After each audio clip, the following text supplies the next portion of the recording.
G'day everyone, Mitch here again, and welcome back to your favourite Model T Ford channel. As you probably guessed by the title of this video, it is a Q&A video. What I've basically been doing is going through my YouTube videos and looking at the questions that you guys have asked in the comments there, and I thought why not put together a video about it. So without further ado, let's get straight into it.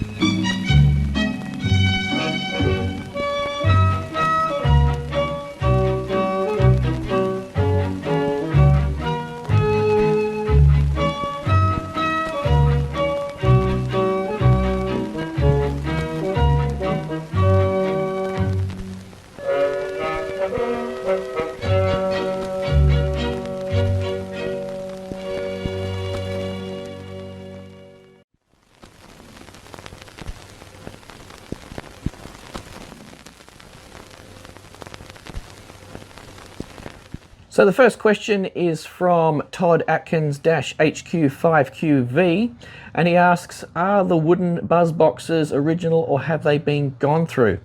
Now, I can only assume by that he means have I had to change them or repair them in any way, and the answer to that question is no. The original coils that I had in the Model T when I bought the car were plastic reproduction ones. And if I'm honest, the ones that I'm running in it at the moment are also plastic reproduction. They are her second set of coils. The original ones, two of them actually just died on me completely. And look, while I am completely aware that you can rebuild them and put a new condenser in and so forth, I realistically don't have the time to do that increasingly these days. So for me, it was a lot easier just to buy a new set of coil boxes. Not the most cost-effective way of doing it, I realise, but it wasn't really practical for me to spend half a day or whatever pulling the coil boxes apart and repacking them. And let's face it, they are full of some really nasty black tar material as an insulator slash cooling solution for them. So yeah, I wasn't really in the mood to go pulling them apart. There are other videos I understand on YouTube where people have done that with the original wooden ones because they're worth restoring. But in terms of the plastic ones, no. So to answer that question properly, the the trembler coils in my Model T, while they're not the originals, they are modern reproduction ones in plastic cases. But at the end of the day, they're hidden inside a metal box, so you can't even see them anyway. So that's the way I look at it. Black Ops Fan 00 asks, where's the aux port? Good question, and actually it sort of ties in with other questions I've been asked along the same lines before. You know, where's the USB port? How do I charge my phone? Does it have Bluetooth? All of that sort of thing. But interestingly, I've actually been working on a little project which uses a buck transformer to boost the 6 volts electricity from the battery up to 12 volts for a USB controller slash charger. So keep a lookout in the near future for a video where I've actually got this project completed. Hopefully I will do a video of it shortly, which is basically, it's a little wooden panel which I've painted black, and it's got a USB port on it, and it'll have like a magnetic attachment, so I can literally attach it magnetically onto the dash in the Model T. So it will actually have a USB port, so I can charge my phone at least. Haven't got around to the Bluetooth bit yet, but we'll see how that goes. But yeah, it doesn't have an aux port, but it will have a USB port very soon. Enzo Peruccio asks, but how do you turn on the lights? And I honestly can't believe I overlooked that one, even in my very first Model T video that I did about 12, 13 years ago. So the headlight switch is located on the dash, and it actually forms part of the ignition switch assembly as well. So at the very top of the ignition switch, or where you put the key in, that's where the headlight switch actually hinges or rotates, if you like. And you basically you flick the switch one way and it gives you low beam, flick the switch the other way, it gives you high beam. So yeah, well spotted, mate. This next question, or rather 2 questions / 2 comments, I've merged the 2 of them together. So Deanman70 and Cars USA 9277 Respectively, they ask, leave it to the Aussies to make a video about the Ford T. And the other one was, thank you, an Australian brother, for teaching millions of Americans how to start an American car. So, yeah, okay. So basically, yeah, most of my subscribers and most of my viewers I have observed are actually in the US. When I first learnt to drive my Model T, I learnt to drive it from a video on YouTube. And his name, as I recall, was David Kriegel. I'm pretty sure I pronounced that name correctly. As a side note, the last time I had a look at his channel, or the last time he uploaded a video was about 12 years ago, so I don't actually know if he's around anymore. Anyway, if you go over and check out his channel, you'll see his Model T videos where he teaches you how to start and drive a Model T. And that's how I learnt to drive my Model T. So, yeah, it's interesting. At the time, there were no videos on YouTube that I could find, like Australian videos about Model Ts at all, for that matter, or I certainly couldn't find any if there were any. So I thought it was time that I had a crack at it. So yeah, thanks for your support, and you're very welcome.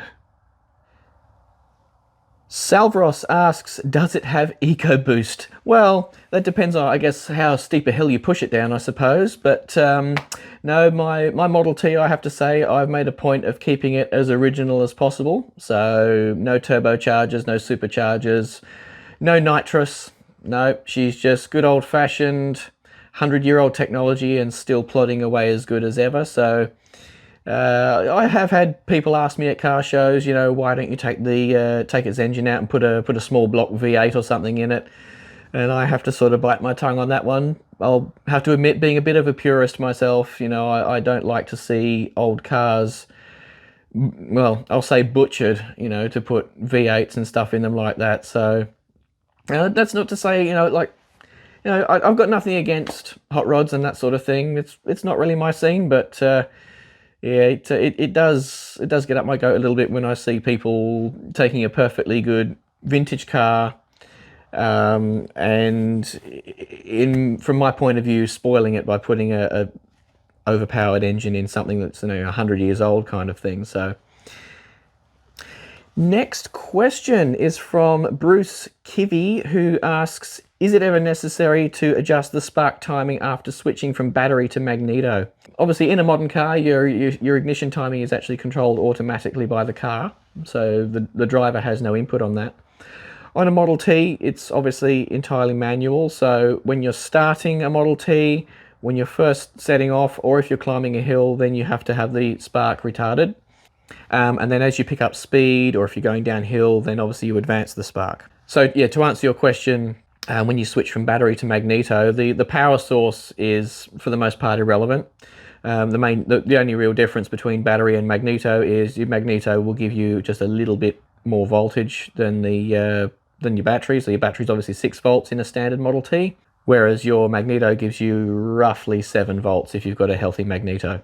So technically speaking, do you need to adjust the spark timing when you're going from battery to magneto? Technically, no, not immediately, because at the end of the day, it doesn't matter whether you start on battery or magneto, and in my experience, it's always been easier to start on battery than magneto.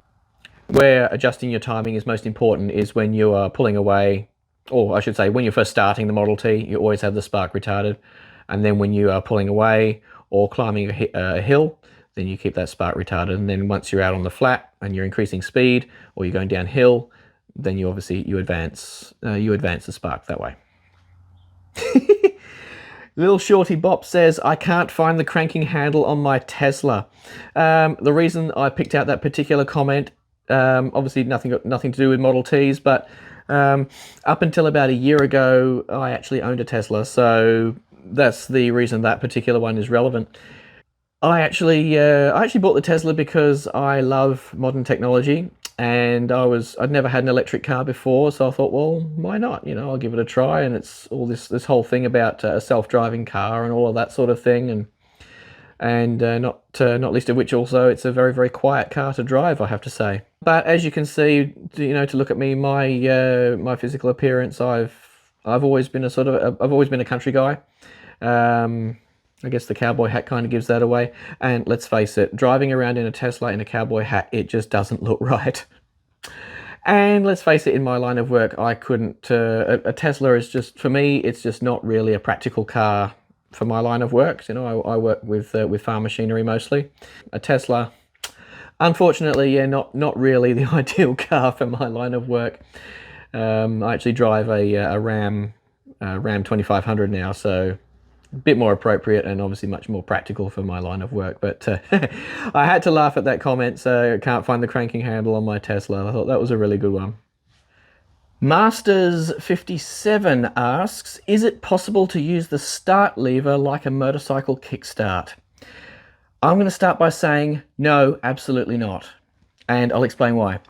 Whilst you could, in theory, use your foot and push down on the starting handle and get the engine to start, for the love of God, don't. In the event that the Model T decides it's having a bad day and is going to kick back on you, you're probably going to end up with a broken ankle or dislocated hip or worse. And much the same like as if you were to start the Model T with your thumb around the crank handle, you know, if the car kicks back, it's going to rip your arm out of its socket or break your arm, break your wrist. Nasty injuries. And the same can be said if you were to use your foot, or your foot and your leg, I should say, to try and crank the T that way. So in theory, yes, it's possible, but please don't do it. Very dangerous. If the car kicks back, you're going to get seriously injured. So don't do it. Ellie Lopez 1615 asks, what about turn signals? Okay, well, most of you will have noticed that the Model T does not have turn signals. And back in the day, turn signals hadn't even been invented. So the way that you actually signal which way you wanted to go was with hand signals. So, and I still do with my Model T. I still signal by hand. And I can't speak for every state in Australia, and I certainly can't speak for the US, and I'm guessing it's probably different in each state in the US as well. In Australia, at least when I learnt to drive in Western Australia, and the driving manual that we were issued, wow, when did I learn to drive? 2004? Yeah, 2004 I learnt to drive. As I say, I learnt to drive in Western Australia, and the driving manual actually said, it actually outlined how to do hand signals for signaling. And it's no different to if you're riding a push bike. You should always use hand signals to obviously signal to other road users what your intentions are. So yeah, no turn signals on a Model T. You have to use hand signals. One Video Show asks, what's the maximum speed? Now, that's a simple question with what could be a lengthy answer, but I'll give you the condensed version. The Model T Ford, when it was brand spanking new, was marketed as having a top speed of 45 miles per hour, which is approximately 72 kilometers per hour. Now, I say, that's when it was new. Obviously, cars lose a bit of performance as they age. You know, that can be down to worn rings, even worn cylinders for that matter, or just bad fuel. But none the more for that, cars obviously do tend to lose a bit of performance as they age. Now, my Model T has been well looked after throughout its life, and I am pleased to say that it still can achieve its factory top speed, which I tested out a few years ago actually. Now that was, admittedly that one was on a slight downhill grade. I should probably do a video doing a run on a level grade and see what you can come up with. The Funkhauser asks, what does the T stand for? Quite simply, it's the model what they were up to at the time when the Model T came out. Ford actually, believe it or not, had a car for every single letter of the alphabet from A to T. The fact is though, most of those cars were prototypes and never actually made it to production. So as we know, in 1903, Ford Motor Company started with their very first production model, the Model A. That was actually followed by the Model AC, which was a sort of, I suppose you could say, upmarket version of the Model A. It had basically better trim, just a more classy version. Then of course you had the Model B, you had the Model C, and then you had the Model F, quite a nice car there. The Model K, which was of course the big expensive 6-cylinder one designed to compete with Cadillacs and so forth at the time. And then you have the N, the R, the S, and of course finally the Model T. So yeah, as I say, there basically was a car for every letter of the alphabet from A through T, but most of them were prototypes, only really in the design phase, and they never made it to production. And then of course after the Model T, they went back to A again with the Model A that followed the Model T. So Snoo 503 asks, is this thing street legal? Yes, absolutely, it certainly is. So obviously I can't speak for every location in the world. I can only speak for where I live in New South Wales in Australia. And from what I've seen, most countries have some sort of historic vehicle sort of scheme set up where you can register a historic vehicle for road use. And in my experience, it always seems to be at a reduced cost compared to, say, full registration for a modern car. So yeah, in a nutshell, yes, it is street legal, absolutely. Antique Tractors, etc. asks, is it possible to have a Model A or a Model T truck as a daily driver? And well, whilst I probably wouldn't do it because let's face it, it's 100 years old and it can't keep up with modern traffic, certainly not on the freeway. That said though, I do know of one person who does actually use his Model T truck as a daily drive. It certainly does turn heads, and look, at the end of the day, it's a car. Just because it's 100 years old doesn't mean to say that that it can't do the same job as a modern car. The only difference, of course, being it's going to do it slower.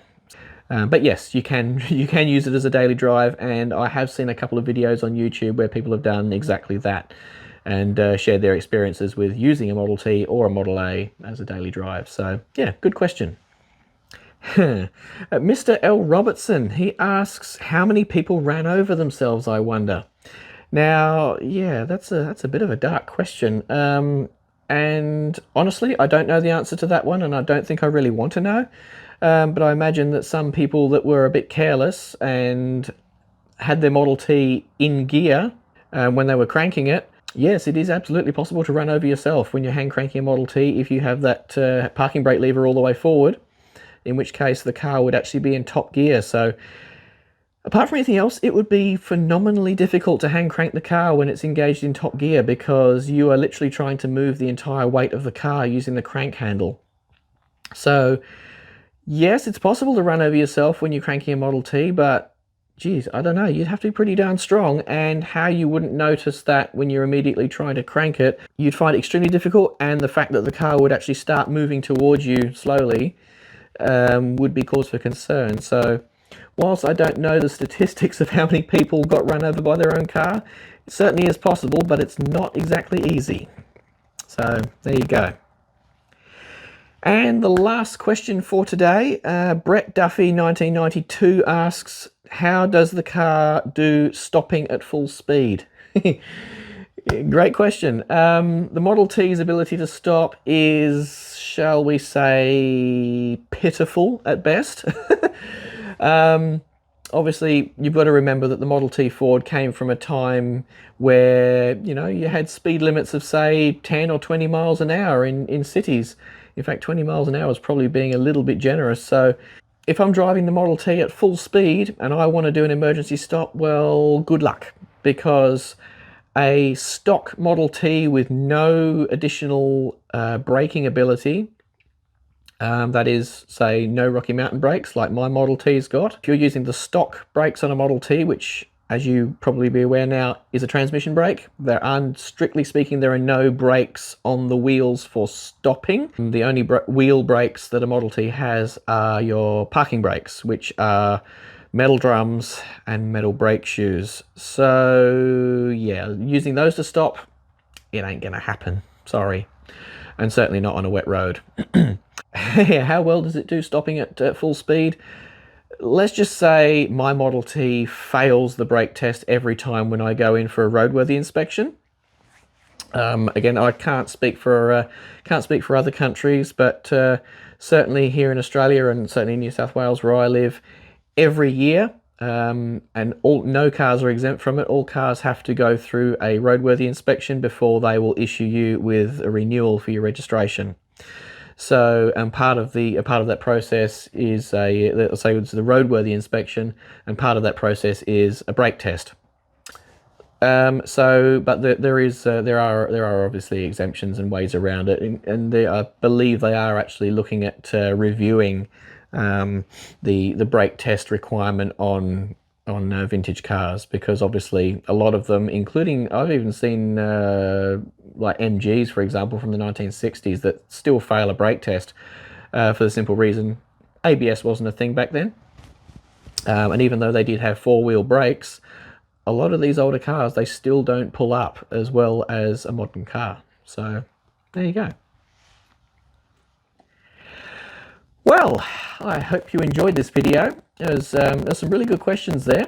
Look, so if you do have any questions, pop them in the comments of this video, because I'll definitely do another one of these videos. It was it was definitely enjoyable to do. So, and there were some really good questions there.